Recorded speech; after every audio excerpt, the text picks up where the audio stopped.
want to welcome you to our session today, Linking Up to Move On, a collaborative between Appalachia IU8, Central Intermediate Unit 10, and Tuscarora Intermediate Unit 11.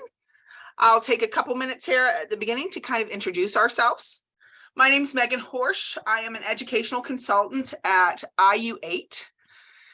I sit on several different initiatives along with the behavior, MTSS academic, trauma skilled schools, brain steps. And so I come to educational consultant position after spending about 20 years as a school psychologist in various school districts. So I was excited to move into this position about 4 years ago. My first year was the 1920 school year. So that was an exciting way to kick it off. I'll let Dawn Moss go next and introduce herself. Yeah. Hi, I'm Dawn Moss. I'm from IU10 and been working in the area of PBIS since 2008. So it has been a long time, and I'm very privileged to work with some awesome schools. My coworker, Christine Zanker, and I have almost 50 teams that we work with.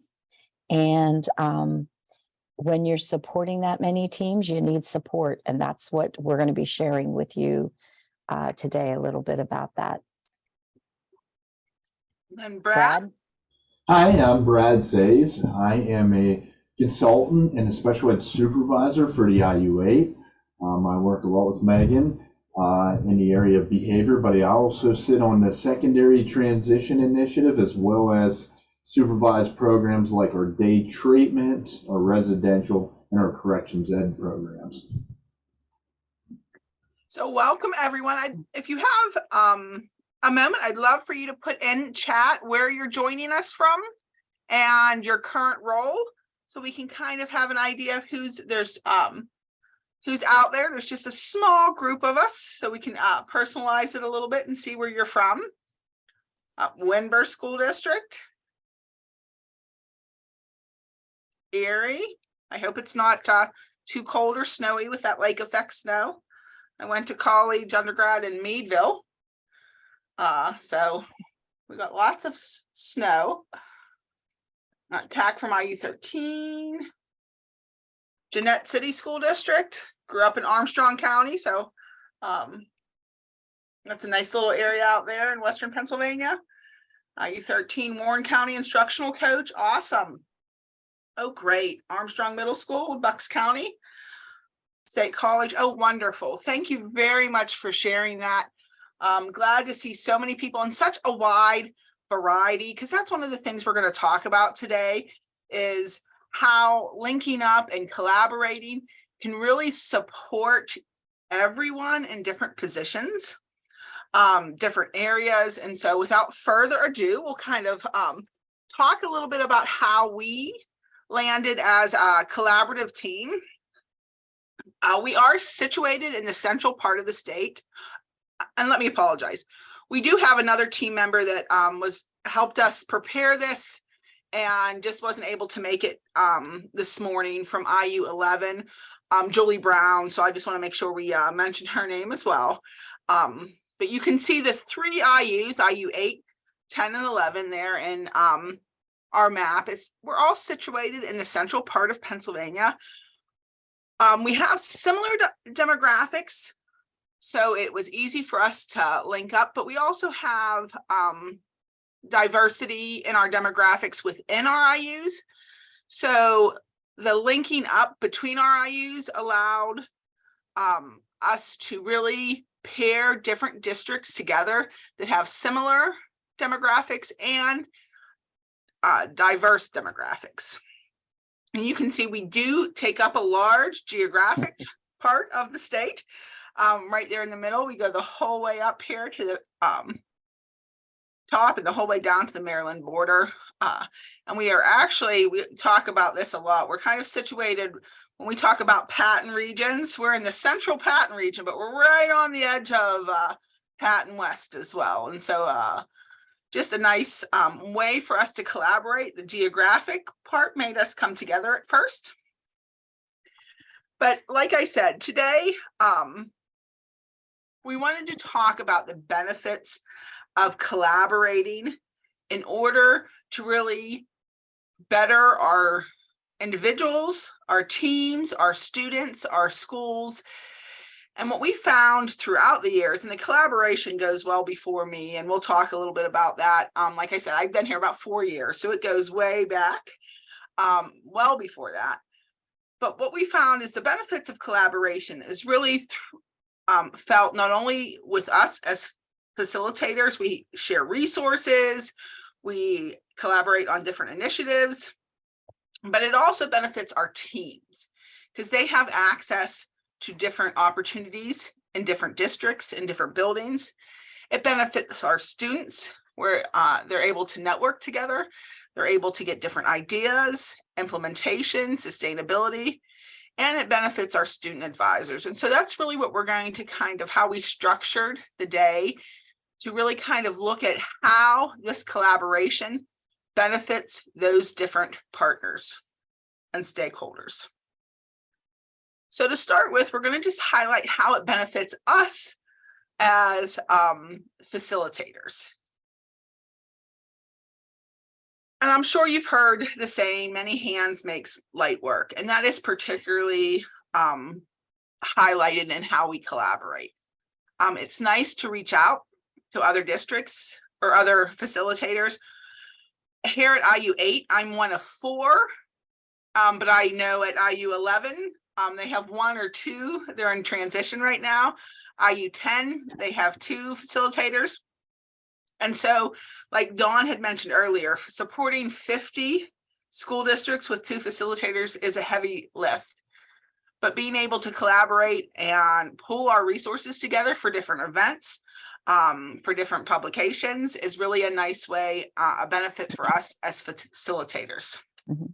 Megan, can I just mention that over the years, we have also had facilitators from other IUs join us. Michael Lords joined us many years in projects, as well as many others. So we've also collaborated outside of our region. Yes. And what's nice about that as well is that these collaborations help us bring varied experiences. Like I said, I'm a school psychologist, but there's teachers, administrators. We have a facilitator that transitioned to education from mental health, community practices. And so bringing together this varied experience and skills and background really helps to foster a network that can be flexible, see things from different perspectives, see the strengths, areas where we can improve. So that collaboration helps us professionally because it gives us those different backgrounds and points of view. The collaboration we have with PBIS has led to other collaborations. So we've collaborated on school psych networking. We've collaborated on restorative practices, check and connect, check in, check out. And so looking at building those relationships really helps in other initiatives as well, not just in PBIS. It helps us to evolve and problem solve. And that's something that we were talking about when we were kind of getting this presentation together, is, the discussions we have as we're planning helps us really to take a different perspective on things and evolve our way of thinking, our practices, and problem solve around roadblocks we might come into. And then finally, a benefit to us as facilitators is we can support each other in TFI completion. We know that's coming up here soon. We talked about that in the opening State of the Union address. But, just supporting in the paperwork, TFI completion. And so with that, I'm going to turn it over to Brad to talk about how the collaboration has supported our PBIS teams.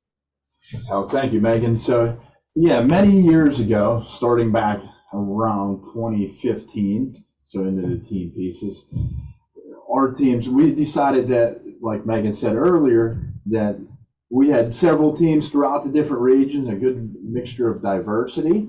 So we wanted to get people together and share ideas. So started in 2015.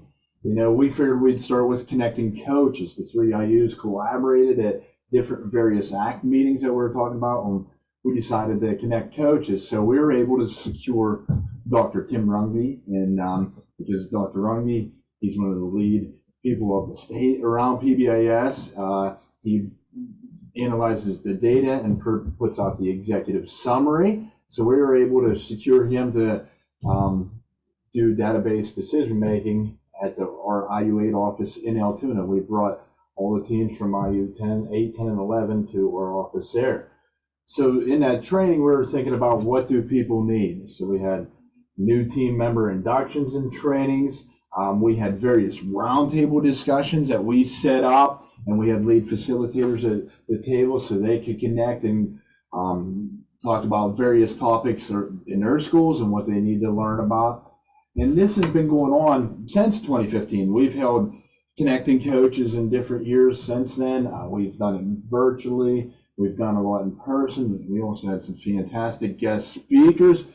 As you can see there, one of them may be joining us today, Dr. Erica Kruger. She prior to her working with Patton, she was here at the IU and was a big person to help push the connections and the networking opportunities that we've put on over the years. She helped us with the Connected Coaches and the Student Team Summit that we're going to get into, and the admin networking days. So moving on from the coaches there. Brad, can I just add? Absolutely, yeah. When Shonda presented for us, she actually was working at an IU, and she was awesome in tips. That was kind of her thing, and we knew that. And so she actually came to our IU region and presented on tips for us, even though she was at another IU. So, like I said, we have worked with other IUs and their folks too. Yes. And I believe that one was in the State College region in the auditorium up there. I forget the name of the facility, but she presented on tips, yes.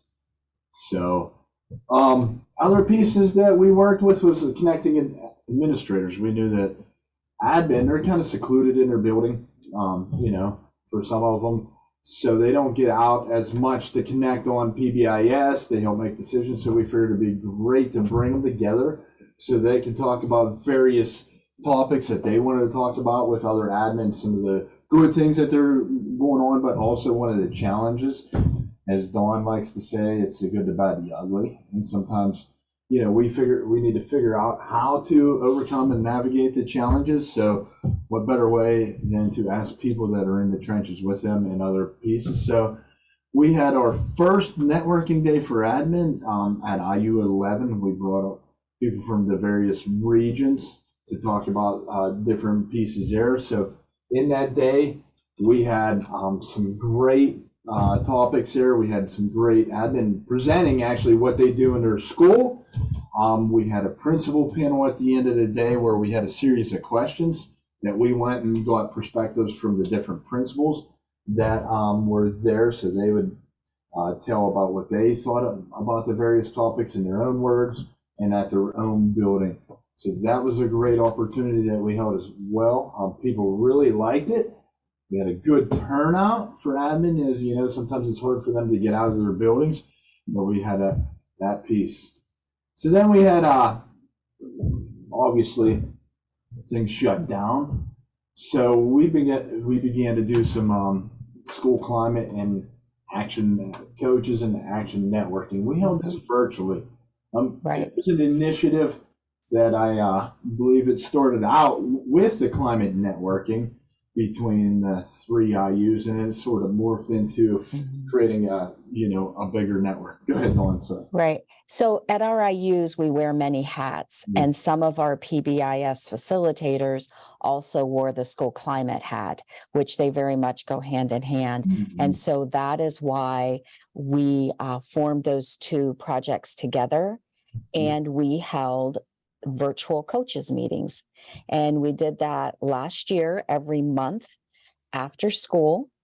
And in another slide, I'll share with you the topics, but we held this, and we have a little asterisk there for lessons learned. And we thought, so after we had it like 3:15 to 4, and we thought that we would record the sessions. Now, we did ask people to register, so we knew how many people were registered, and only those that registered did we send the link to after we had recorded. And one of the lessons we learned is we didn't have, our attendance wasn't as good as we had hoped for. And we think it was because people thought, I'll just watch that later. And whether they did or not, we couldn't keep track of. But our lessons learned is maybe we won't be recording those if we do choose to do this in the future. We didn't know if that hindered attendance or exactly what hindered attendance, but we did have those meetings. The next slide shows the different topics that we covered. It was a wide array of topics, and it was nice because there were 3 IUs. We all just took 1 month and presented something. And I know Christine did the school climate and the MTSS framework. Gordon at IU 11 talked about the advanced tiers. And then we talked about the SEL. Megan did the trauma-informed practices, I know. And I know restorative practices is something that's used in our region and is starting to be used in IU 8 and 11. And so we did a little overview of restorative practices and circles. 1 month, Megan led us in the Equity Hub, looking at that Equity Hub. And we ended our year with a few schools from each region sharing what good things were going on in their area. And that's something we always try to highlight, whether we're talking with coaches, we're talking with administrators, or we have our monthly coaches meetings. We're all about people being able to share the good things they have going on. And so that was also highlighted all along, but that last meeting specifically, we had some presenters from the schools and they were able to share some great things they had going on. And I'll also just add, like, this ties back into what I said earlier about the many hands making light work. We were able to offer monthly topics and coaching supports to all of our coaches, but we weren't necessarily the ones responsible for doing that every month. And so being able to kind of, each take a month was a nice option there. Mm-hmm. And because we all had different backgrounds and skills, which is nice. Yeah. Right. Yeah, that was definitely a nice point about that. Like you said, people have different skill sets and different backgrounds, so they chose the ones that they felt comfortable with, that they had good information to share. And like you said there, it takes a lot of time to plan, figure out what people want, plan, and then provide even 1 hour sessions every month out of people's day, and you're just doing it for your own IU, where we were able to hit a great deal more admin coaches in this model here, but with less work on the individual. And right. The other nice piece about that was the discussion that we held, and you give them a little bit of time to talk, they were seeing different perspectives, from even outside our region, getting new ideas within that discussion. Mm-hmm. You know what, Megan, we haven't allowed for any questions. We've covered 3 different sections so far.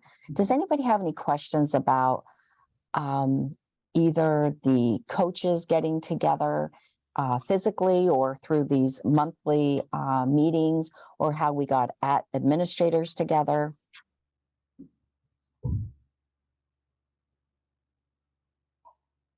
We'd love to take some questions.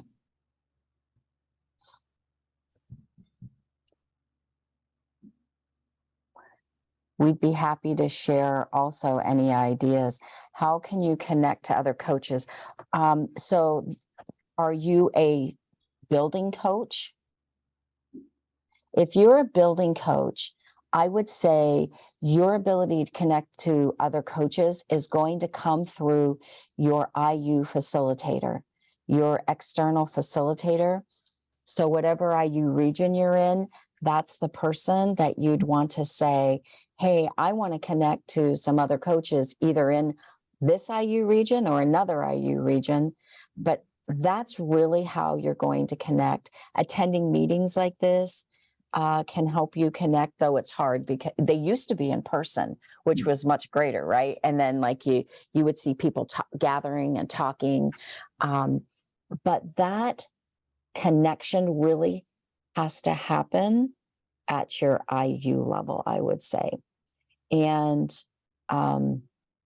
Brad or Megan? Yeah, absolutely. I think your local facilitator within your IU8 region probably has a list of all the coaches, all the schools, all the coaches they're working with, and be able to match you up if you want support with a school that's similar to get ideas. You know? Though we would be happy to connect you also. So Megan, I can't remember if we have our emails at the end. We do. Okay, so absolutely, you're free to email any one of us, and we would be happy to connect you also to schools that we have. And the other thing, if you reach out, when you reach out to your IU facilitator, you can reference any of our IUs. We all have a list of facilitators from all the IUs and ways of connecting kind of behind the scenes. But also don't be afraid to ask specific questions or topics that you want to connect with, because that's something, again, I don't know that we've highlighted it in our slides now that I'm reflecting on it, is that if I had a coach that would reach out to me and say, listen, we're struggling with some agendas, or we're struggling with, getting our meetings down in 30 minutes. Do you have a coach that does a good job of that? Do you have a school that does a good job of that?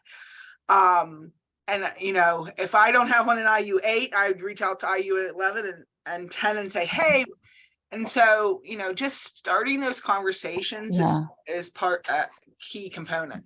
Megan, I'll give an example. Last month, I had a coach reach out to me. It's a secondary school, and they wanted to start a school store. And she didn't even know where to start, like what would the value of things be? What kind of things would you buy? She just was starting at ground zero. And I couldn't think of another high school where we had a school store just at the moment. So I reached out to IU8 and 11, and Megan gave me the name of a school and the name of the coach. And so I wrote back to my coach and I said, here's a coach of another high school that has a school store. And I could probably fill a page with a number of times we've connected schools like that. They reach out, have a question. If we don't know something, then we've got a network that we reach out to. All of your facilitators that you work with have a network.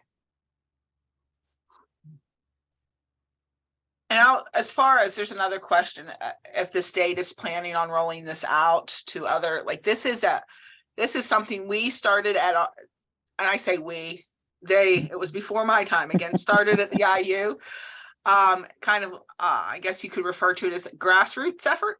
And so again, reaching out to your facilitator at your IU, and mentioning them. And again, we're going to give our contact information at the end. You can give them our contact information and say, you participated in this today and we're interested if they would be, willing to start in your area. Here are 4 great resources to help you start it in our area. I think that answers all the questions. Yeah, just another piece of the puzzle there is prior to the shutdown, IU8, when we were first kicking off and rebuilding our PBIS teams and our schools in our region, we used to do site visits.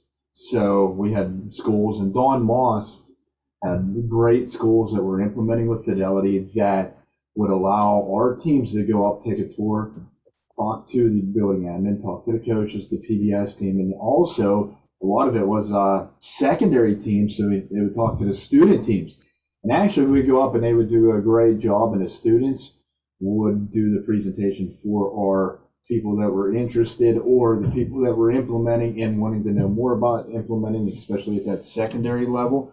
So that networking there was fantastic because schools had the ability to get out and see what was happening in other buildings, before they started to kick off and get great ideas for that initial training piece. I mean, that the teams that you had up there that would do that when we were able to, they were fantastic. So, yes, additional connecting admin topics throughout the years you could see. And we would actually survey our admin. A lot of times we would send out a survey link to see what they were interested in, and then also who would be willing to present on various topics. If they were doing things good, we'd ask them to present. But you can see those advanced tiers. That's always key. You know, people start out at that tier 1. Now what? You know, data is always a big thing. New pieces that we're working with, like Dawn said, in the IU8 region, restorative practices. We've had some of our staff trained in restorative practices. Now we're going to turn it around and figure out, you know, ways that they can build that into their multi-tiered system of support there. So we had the principal panels, tips, different stages of implementation, the matrix, you know, when things turned around there, you know, figuring out how do we do it in a hybrid model, how do we do it virtual, and then how do we bring it back face to face, you know. So there was various topics that we connected throughout the years, and we, like I said, we used principals and we used other sources of people to present. Like on the next slide, when we got back to in-person admin networking, we went to IU10, and we were fortunate to secure Clay Cook to do. He zoomed in, and he gave us an in-person advanced tier implementation session. It was phenomenal. He did a great job, and he opened a lot of people's eyes and gave us a lot of good information. Then we were able to do breakouts with the admin to discuss different topics there. And I think everybody learned a lot that day, but Clay, we're trying to secure him for future dates because he's just a wealth of knowledge.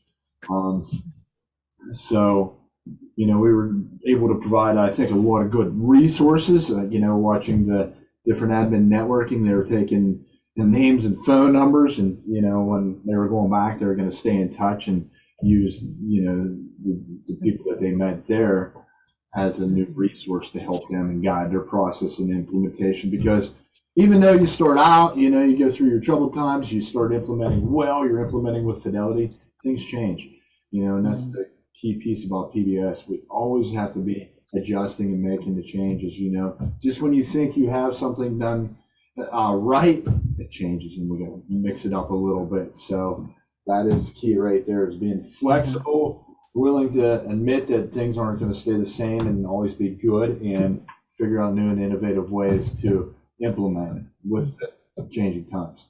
Right. Brad, I'm glad you mentioned that, because, you know, even though we want to highlight the good things, like Brad says, I love the good, the bad, the ugly, because we have got to share our journeys and missteps we've taken and things we wish we would have done differently.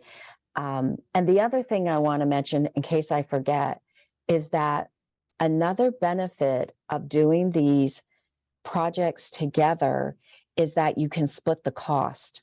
And if you're a school district, that probably doesn't matter to you. But if you're an IU facilitator like we are, and you want to bring Clay Cook in for an hour, that might cost more than you can do for just one IU. And so it's nice that in all these projects, we split the cost in doing that. That's how we can even afford, I think, to do things sometimes. And sharing the good, the bad, and the ugly with this one. The attendance was a variable. We had several, again, when we're talking about administrators get called out, couldn't show up. They weren't even able to get out of their building to attend. And so, you know, in the future, as we plan these events, we talk again, you know, about how we can improve them, things we can do. And that's certainly something we're looking to improve as we move forward, kind of how we can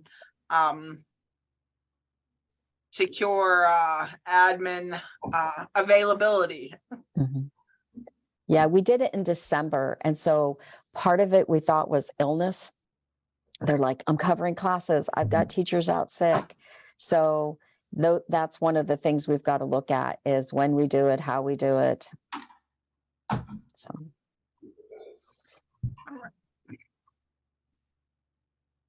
All right. So we have, as you saw, that we have started collaborating in 2015 as far as coaches. Also, and Brad mentioned that schools have visited other schools. So we did have a high school that was visited several times through schools throughout the state. It was an early implementing high school with Fidelity. And so that is why many people came to the area for that. But in 2015, you know, training high schools and using PBIS is very different in secondary schools than in elementary schools. And so what was happening is IU 11 had never trained a high school, but they had 3 high schools they needed to train. And we were looking at training 3 high schools. So we worked together. We brought those 6 high schools together. And we trained our 6 high schools together. And at that time, the state had just put out some new materials on training secondary schools because it is different. We used to train secondary schools the same way we train elementaries, and we have learned lessons from that. And so we trained collaboratively, and that was a really good experience. And I'll just share one experience that came out of that. So when we train schools, we train for 5 days. And I know other places go for 3 days, but we do 5. And on day 3, what we did is we moved our training space to the high school, to Bellefonte High School, where they had strong fidelity of implementation. And so our day 3 was actually in a building where it was happening. Our principals could talk to their principal. The students could, and here's what we asked. Those 6 schools that were just learning about PBIS, we asked them to bring kids with them that day. So they brought probably 5 to 6 kids each. And these kids, it was the first information they had about PBIS. And they came and spent the day. So the kids spent the day with each other. The adults spent the day with other adults. And it was a really great experience to be able to do that and actually go and train in a building where it's happening. Any questions about that? Do you feel like in your areas you have the ability to visit other schools? We've got plenty of time for people to unmute.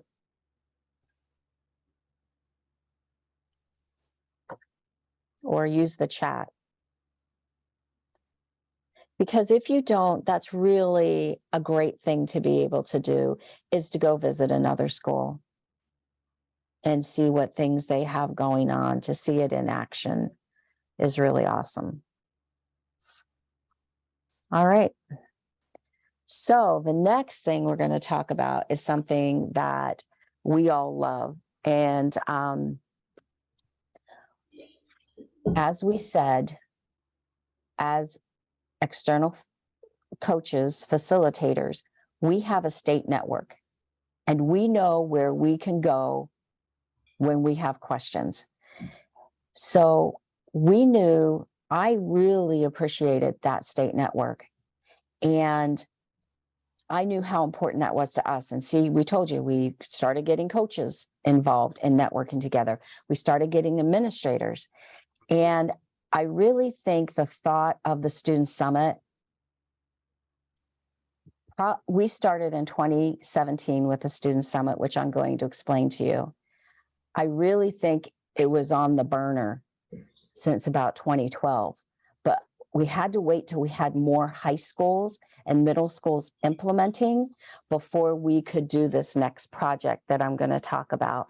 And so we knew the benefit of having a network because we had each other, and we were getting admin together and coaches. We also knew that there would be great power in getting students together. So in 2017, we started having what we call a student summit. And we did this in State College for 2 years. We did it at a church. We tried to find a facility that we could rent, and we brought the 3 IUs together. And we made this very much like an adult conference, meaning there was a poster session, so schools could bring posters, and we had a whole area with posters where schools could talk about their stuff. I'm sorry, Megan, I think that's later on one of your pictures also, but so we knew it was important for student teams to be able to talk to each other. And this conference that we do, we actually have the kids do the presentations. So they are learning from each other. And Megan, do you want to hit that agenda? Yeah, so here's an example.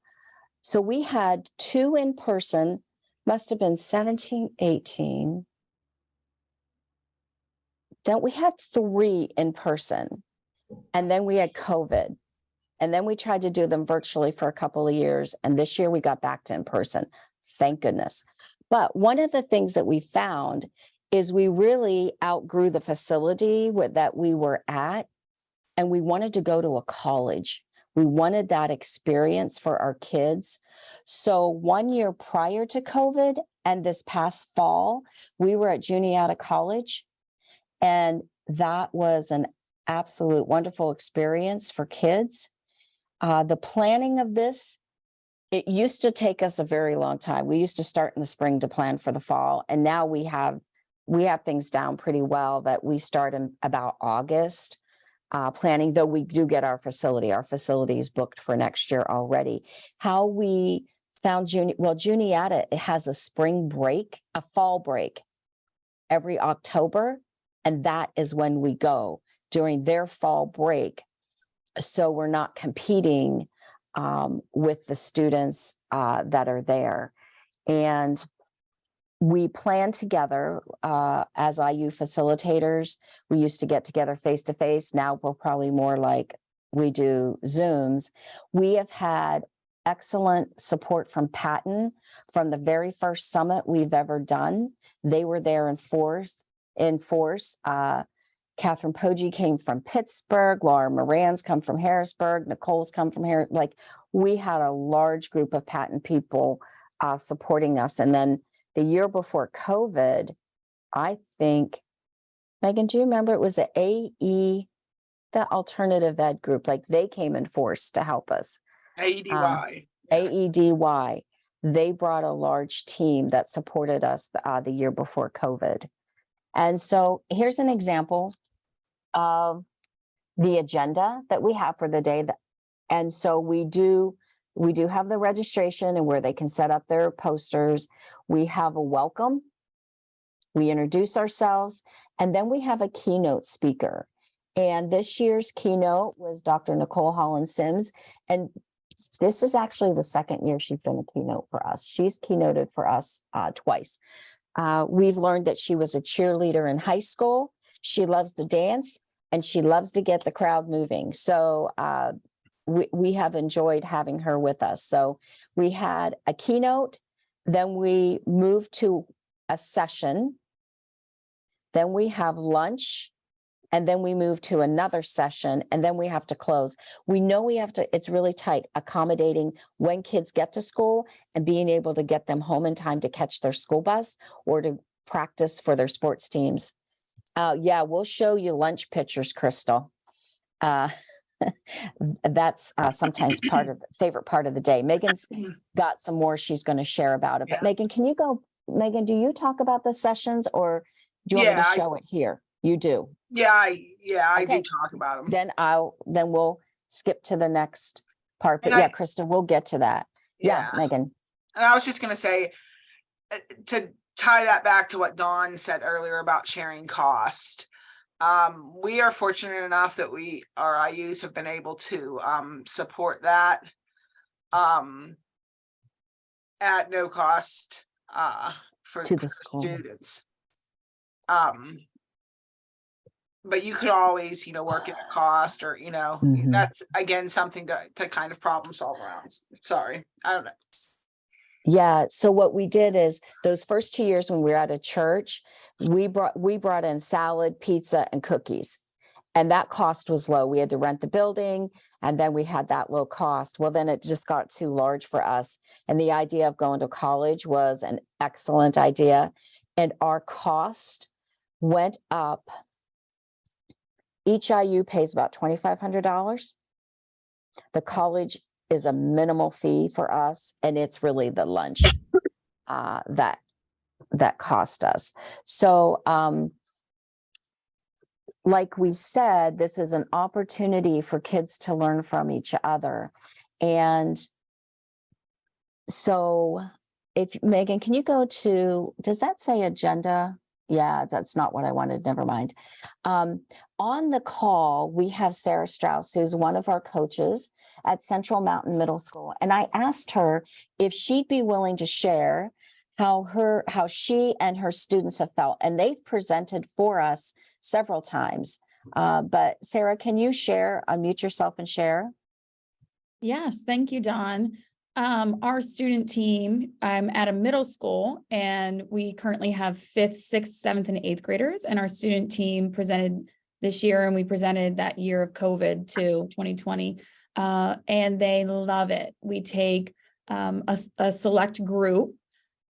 Students let us know if they are interested from our student team, and then we choose from there. And we work with them. They create the presentation. So we work with them ahead of time, and they create the presentation. We don't do it for them. And we work with them to do that. And it is wonderful. It's so great to see our students being the leaders, right? Because we should see ourselves as the facilitators of this. And really, they are leading, and they are, just having the student team is awesome because they're leaders in our school, and they want to do fun things for our students and reward them and recognize them. And it's great. But then for them to step up and be a leader to show other schools that, and to tell other schools about that, is wonderful. We've even taken them to the school board and presented that too. But it was great. We had sitting room only, like standing room only. There were people sitting on the floor at the presentation. And yes, the lunch is the hit. They love the lunches. But it's just so great to see the kids in action, and to see them prepare for it, to see their nerves and then get them calmed down, and for them just to do a great job. And they're just so proud of themselves. And then they come back with all the ideas too. They come back. I love how it's towards the beginning of the year, because it gave us enough time to get prepared, but then they had the rest of the school year to take those ideas that they have and to work together to try to make good changes in our school and improvements. So it's invaluable experience for these kids and for the adults that participate in it. So I want to thank you guys for holding it, and I hope you don't stop. We hope we don't stop either. Thank you Dawn, you're muted. I see you talking. Yes. Thank you, Sarah. Also, at that student summit, the adults are all together. So during those breakout sessions, the adults are together, and we're networking, and we're learning and growing. This is just a little bit of sharing with you. Can you hit the PBIS in action? So one of the things that we do when kids are coming in the morning, there's a PowerPoint going, and each school is featured. So we have positive quotes being shared, and then each school that's participating, we ask them to send in pictures of their school, send in pictures of their team, and that is on a rotating with music, and that's on the rotating screen as they come in, and it's very fun. And then, like we said, we have had Melissa Duckworth is IU10. She has presented for us before. Nicole Holland Sims has presented twice. Erica Caruter has helped us. She ran the adult session this last year, facilitated that. Judd Pittman has joined us. And when these presenters come, they're highly engaging. They make the content really relatable to kids. And it really starts things out on a great note. And like I said, I did not know that Nicole was a cheerleader in her previous life. So She's still kind of a cheerleader now, right? yes, she is. Yes, she is. All right. And so when we talk about, I know we've hit some of this, those breakout sessions are run by student teams. They facilitate, we get them kicked off, introduce them, but then that student team facilitates. Students have a choice, much like, and I think, again, we talk a lot about student voice and student choice. They have a choice with what sessions they can attend, and what sessions they get resources from. And it's nice to hear some of the conversations going on. Like you'll see a team from a school talking, I'm going to go to this session, I'm going to go to this session, what session, so that they're, again, like we do as adults, right? When we are able to go to a training, bring back those resources to your school and hear those students start to talk about that is really incredible how they're going to share that. Students are very open in the sessions about what has worked for them, what hasn't worked for them, where their setbacks were. Where they are asked to present for about for part of it, and then open for questions afterwards. And every year we do try to switch up the sessions. There's obviously some themes. Acknowledgement is usually one of them. Kickoff assemblies is usually one of them. Something along those lines. But gathering feedback. Topics that we've used, like I said, they change, they vary somewhat, but improving buy-in from students and adults. It's amazing how these student teams can really be empowered for change in their schools. And so they can be instrumental in helping facilitate adult buy-in. And I can't remember if Sarah said that or Dawn had said about going to school board meetings, going to faculty meetings and presenting on their perception. And so, improving that adult and student buy-in, incentives and acknowledgement, overcoming obstacles. When we had to switch to virtual, we talked about what those student teams were doing within their schools to help transition school-wide to a virtual setting. Assemblies, events to support PBIS. Like I said, the students are able to present, and it's nice to see all the different ways. Like some will do PowerPoint, some will do different social interactions.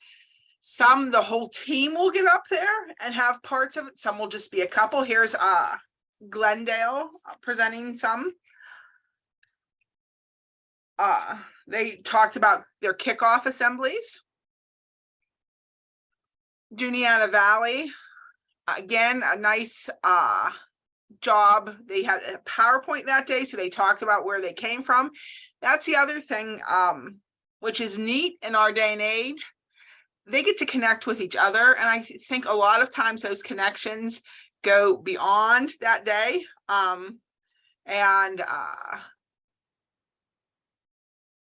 There's Northern Bedford. Again, they're open to questions at the end, and the amount of engagement, like I always, as a presenter, I get anxious, like, okay, we'll leave time for questions, and then no one will ask any, right? And then you're like, oh, the amount of engagement, the questions we get, the thoughtful answers we get from the presenters, is really a great thing to see. And again, the engagement, we did have sitting room only, or standing room, sitting on the floor room only. And then, like we talked about, there are posters, and Brad's going to talk about our poster displays along with the live sessions. Yeah, so when we started this, in our first annual event of the PBS, we asked them to bring posters. And we actually did set it up, and then we gave them time to kind of do a gallery walk to do the posters. So we asked them to have somebody there and highlight the good things that they're doing so that people could walk around and ask questions. Now, as this evolved, and it grew to be a really large event, and trying to plan for that start and end time, because we have schools traveling a long ways. We ask them to bring posters, but they get to look at it a little bit between sessions, between the opening and session, the kickoff session, and the different pieces there. But we still ask them to bring posters, and schools are very proud of what they do with the poster displays. So moving on, you're talking about lunch being the highlight of the day. So at the college, Juniata College, they have a really good cafeteria. The kids love it. I know that the first time that we went there prior to the shutdown, that actually the cafeteria staff at the Juniata came up to me and said, these kids are more well behaved than any of the college kids that come in here. They're so respectful, so polite. They go around. And it was really neat to see that, because the kids loved it. It gave them that experience of being on college, because they had the choice of a whole bunch of things. So, like Dawn said, we split the cost up. So right now, IU11, they set a contract up with Juniata College with the facilities and the lunch. Like Dawn said earlier, the facilities is minimum. We pay a little bit of money to put on the facility and some tech support and access to the tech. But the biggest cost of the day is the lunch. We had over 300 people attend, so they were counting how many people we had attend, and then they just bill us after the fact. So what we do as IU consultants is we get a ballpark figure how much we think it's gonna cost, and we submit that to our director, and then we get that board approval that it's okay. So I know that in the questionnaire, how do we pay? I don't know exactly what fund ours comes out of. Our director takes it. We get a board approval, and then they pull it out of a different fund. I doubt it's IDEA funds, because of IDEA funds won't allow you to pay for food. So I'm thinking it's more of our general budget funds. But that's where that comes out of. So lunch, big highlight. Kids like the free lunch. I know at the beginning ones that, like once we had pizza and that, we had a few extra pizzas at the end of the day, and we were raffling them off. Kids were loving it. They were taking it home on the bus. But you feed them, they like it, kids like whatever, just have the food. And as you can see the pictures there, the place was packed. We had over 300 kids. All the tables were packed, but there was no issues. Kids sat there and networked with each other. Us as facilitators were able to get on, and I ate lunch with different kids from around the region, was able to talk to them. And, it's a great experience learning from the kids and seeing their perspective and what they need. So when we go out and we train teams, we can take that with us to share with the adult teams. Just different pictures there. And so, as Dawn kind of alluded to earlier, when we're in person, we have advisor sessions that happen during our student summits. And so each, as you're setting up your PBIS team, as you know, you have typically teams will have a student advisor on their team. And you can't just send a bunch of kids on the bus. Good luck at Juniata College, come back at 2:30. You're sending a chaperone. And so we really wanted to be intentional about engaging the coaches. We have a great resource in engaging the advisors and giving them an opportunity to network and connect. And so when we switched, we had that 2 years where we had to do virtual. We actually had this conversation where we went back and forth. At that point, they didn't need chaperones. So do we kind of pull them out and say, okay, have your kids log on, but we don't need to do a session with you. We're not going to have anything for you. And I think what we found out from that is that the advisors really enjoy that opportunity to get together and talk about different ways that they support there's Megan, looking, students- I'm sorry, Yeah. looking at this picture reminds me, there was a high school, and I don't remember what high school it was, outside of our IU region that brought 4 people. And they were thinking about PBIS and they asked if they could come. And so we did allow them to come. And then we probably had 4 IU consultants not within our region also attend. Yes, event. yes, yes. I want to say somebody from IU 28 was there as soon as the high school. Yeah. And some Al was there and consultants. Irene was there and I can't remember who else. Yeah, and they really had, what was really nice was that they were, getting information from the teams that we work with and asking a lot of questions about, how they can make it work at their building, so. So again, we try to take the opportunity to, as the students are picking sessions, connecting the advisors and providing support. And I think Dawn had mentioned, or Brad had mentioned earlier, Dr. Karuder actually led those sessions this last time. And at the end of our student summit, we then get feedback from students. And here's some of it. More breakout sessions or one big breakout session for everyone to collaborate. More time to talk to other schools. So again, really looking at that networking. We talk about life skills, right? Social emotional learning. I was in that session previous to this one. And being able to network and learn from others is something that you'll use your entire life. And so even having kids reflect on how important that was, more breakout, more interaction, time to listen. So with that, are there any questions about anything we do? Again, the point of today was really to highlight you're not on an island, to try to leverage your connections, whether you're a facilitator and can connect to other facilitators, whether you're a coach and connect to other coaches, and leveraging your facilitator at your IU to help with some of those connections.